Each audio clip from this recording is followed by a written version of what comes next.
सुजावल में बलोचिस्तान पेश आयल वाक़े ख़िलाफ़ सुजावल में ॿिए ॾींहुं बि वहदतुल मुस्लिमीन ज़िले सुजावल पारां सुजावल रोड ते धरणो जारी रखियो वियो। हाजी मुज़फ़र अली लगारी, मोहम्मद बख़्श फयाज़ शेख जी क़ियादत में हयल धरणो ऐं एहतिजाजी कैंप ते PPMN सैयद अयाज़ अली शाह शिराज़ी समेत सियासी समाजी तंज़ीमुनि जी अॻुवाणनि यकजहती तौरु एहतिजाज वारो हंधि पेता। उन मौक़े ते एहतिजाज कंदड़ मुज़फ़र अली लगारी, फयाज़ शेख, GM लगारी, दायो ऐं ॿियनि चयो त साल खां बलोचिस्तान में हज़ारे क़बीले जे हज़ारे बेगुनाह माण्हुनि खे शहीद कया पिया वञनि।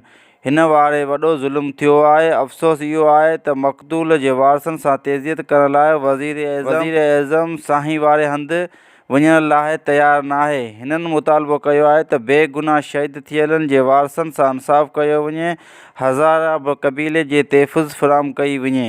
रिपोर्ट राज़ पठान, शाहीन न्यूज़, सुजावल।